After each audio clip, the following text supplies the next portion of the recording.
कि सावली सुरतिया अरे मोहनी मूरतिया बड़ा नीक लागे अरे मीठी मीठी बतिया तुम मुस्की मेरा जाके और लोभा गई जैसन सोचली रही हम वैसन सखी रे बर्बाद क्या बात है। लेकिन आई कही बात कि जैसन सोचले रहनी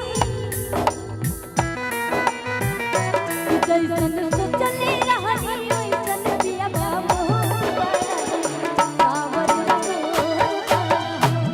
जैसन सोचले रहनी वैसन दिया सावर लगोर बाड़े हो थोड़े जरहर पातर थोड़े जरहर पातर थोड़े थोड़ बारे सावर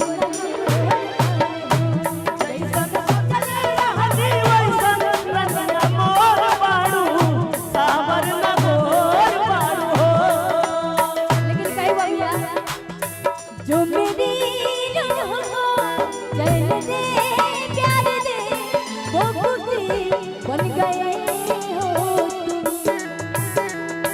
जिंदगी बन गए हो जिंदगी बन गए हो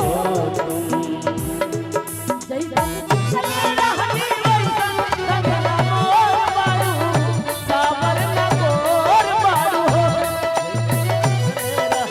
वैसन धनिया सावर लगोर और कई बार बाड़ू। बाड़ा नीक लागेला पलम जी के बोलिया जब से लिया बाड़े आपन घरे डोलिया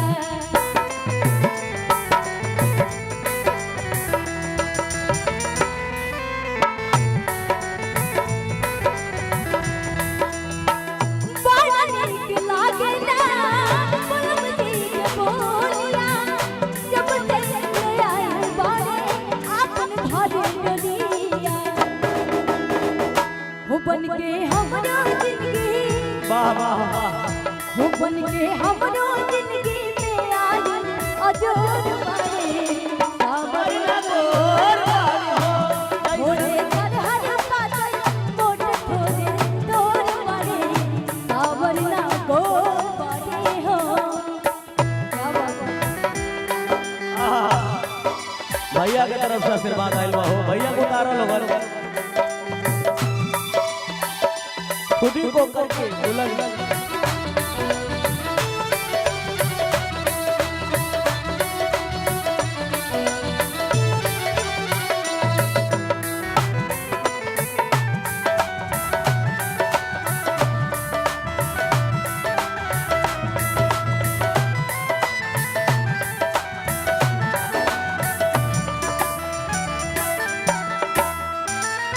लेकिन कहे बा मनोज भैया देखिए भैया की तरफ से काफी सारा प्यार आशीर्वाद बात कहो यहाँ 20 रुपए का नोट ज्यादा चलेला का। और चाचा जी की तरफ से काफी सारा प्यार आशीर्वाद आयल बा वहाँ के देख के एक बात याद आवता 500 का नहीं चलेला का यहाँ हो। मनोज भैया हाँ। वहाँ के देख के एक बात याद आवता का याद आवता? कहीं बा तोहारी गिरी जे कहतानी हम ए राजा कहियो माहुर खा के मर जाई पियल ना छोड़बा कुछ कर जाई ए राजा कहियो माहुर खा के मर जाई। पियल ना छोड़बा कुछ लेकिन रोशनी जी कहे का सबको मालूम है मैं शराबी नहीं सबको मालूम है